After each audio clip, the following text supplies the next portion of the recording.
It only takes a few moments before the word understanding sneaks into conversation. In seconds, a response is heard, usually entailing a brief nod or a request for clarification. But when asked, what is understanding, the questionee will likely produce an inarticulate and vague definition. In past decades, this imprecision may not have been greatly significant. Today, however, it may be the first step toward developing truly intelligent artificial intelligence. In this video, I would like to demonstrate that such a seemingly complex process can be both described and quantified. Let me begin by outlining the well-known Chinese room thought experiment developed by John Searle. A non-Chinese speaking man sits within a closed room with slips of Chinese characters and an instruction manual on how to respond when given a certain phrase in Chinese. The manual does not provide an English translation of either the question or his own response, and the man is unaware that he is answering the questions of equally oblivious Chinese speakers outside. Searle proposed this example to prove that AI is incapable of understanding anything, and only capable of following instructions to simulate understanding. For the moment, let us avoid the word understanding and instead say this. Although the non-speaker was both unaware of and incapable of handling the reality outside the room, he was still able to interact with it successfully because an appropriate instruction manual existed, which simplified reality for him. But when does this pertain to us? Well, the surprising fact is, all the time. Donald Hoffman, a leading cognitive scientist at UC Irvine, argues that we are incapable of perceiving reality and is supported by evolutionary game theory simulations which he performs in his lab. He uses the analogy of a desktop to explain his findings. Evolution has given humans a user interface which hides reality so that they can focus on survival. For example, if user interfaces did not exist, I would not have been able to create this video, as I would have to deal with the thousands of algorithms running behind the screen. Our perception, argues Hoffman, is this user interface, not an accurate perception of reality itself. This compares to the Chinese room in that the non-Chinese speaker does not and cannot perceive what is outside the room.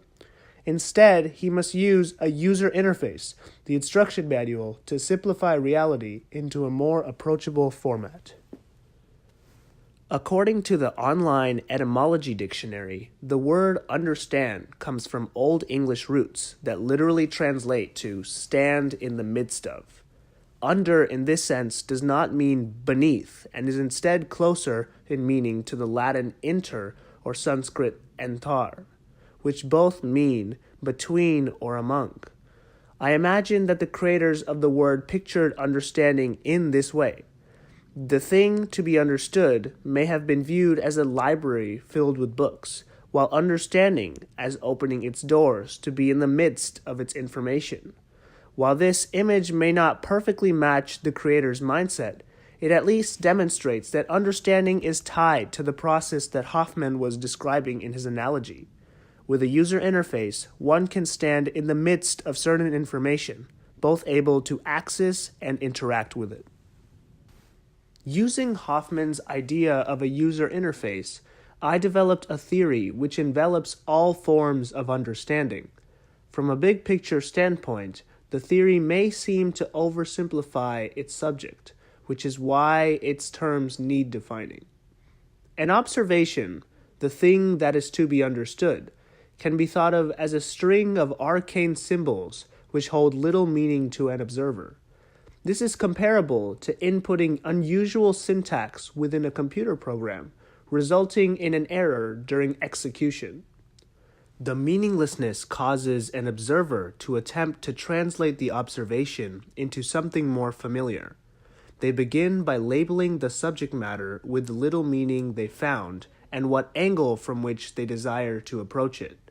This labeling process can be done consciously in the form of asking questions about the observation, or unconsciously, as Hoffman shows with his user interface analogy. For example, while walking through the grocery store, one may ask themselves, What is the amount of energy I am transferring to the cart? The type and subject matter of the question asked is important, as together they direct the observer to a theory. In simplest terms, a theory can be thought of as a computer program which takes in the observation and outputs a simplified model. Theories have three parts: a conversion chart which links slices of the observation to concepts, a list of criteria which determines which observations are applicable based upon the concepts, and rules for how to link together those concepts to produce a model. The previous question can be used to extract the work formula, which is a theory in this sense. It has a conversion chart which connects real-world phenomena to numbers and operations, which are concepts. It has a list of criteria being applicable only to observations where the force does not change, and it has rules, force times distance, which connect the concepts together to create a model. If an observation fulfills the criteria, then it can be translated into a model, in this case, a mathematical one. Models, as mentioned before, are made up of concepts, which are the smallest possible pieces that hold information for an observer. Context is necessary to define what specifically a concept is. For example, single numbers may be concepts when understanding Morse code, while whole numbers may be a single concept when understanding distance. Data, the answer to the question originally posed, is extracted from the model which the concepts make up. The method of extracting data varies upon the question-like statement. For what questions, like the previous example, the data may be extracted by solving the model. For why questions, like why does a cat have 4 legs, the data may be extracted by observing the previous connections. It is important to recognize the cyclic nature of the understanding theory. Data is never accessed through only a single cycle. Every observation is really just the simplified model of another observation.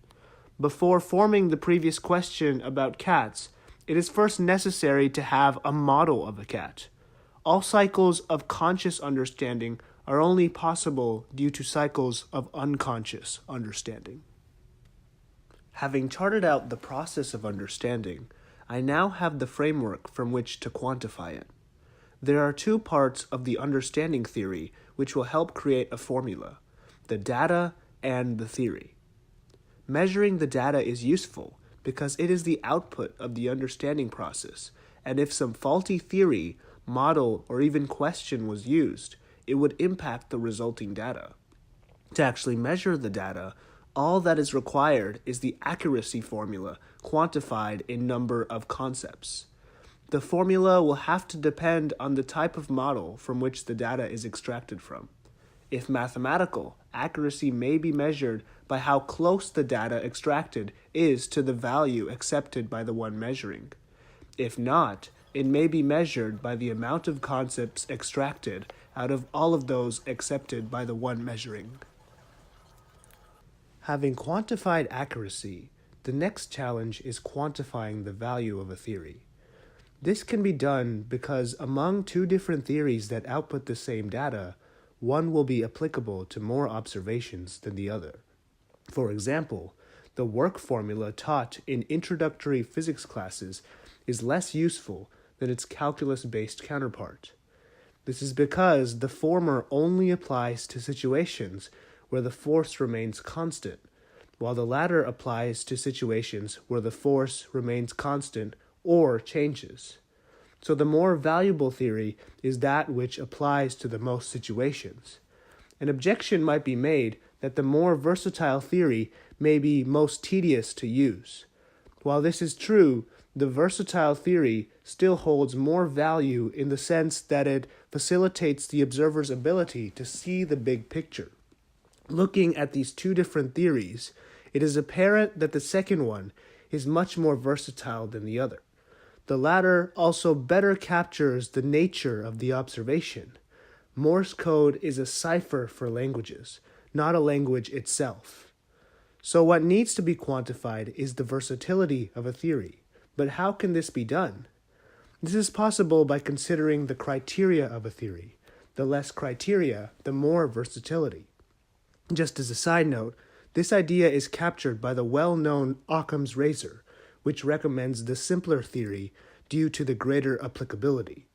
The criteria chart can be translated into a series of purely conditional statements, which can be enumerated.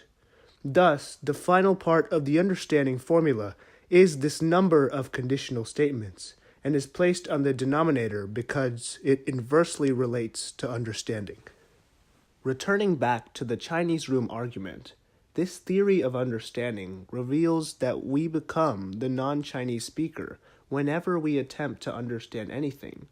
Like him, we use instruction manuals or theories to connect slices of reality to concepts we know. To improve our understanding, we need to develop more versatile theories, and our concepts need to better reflect their real-world counterparts. So with this video, I hope that I've shed some light upon the process of and a way of quantifying understanding. Now, many of the ideas that I stated are not completely new, so please check out the many articles and videos that were the source of my inspiration. I think all people should understand understanding because it helps us to appreciate those who imagine the reality of the world. They're the ones who, stuck in Searle's box, develop new theories to better model the strange world outside.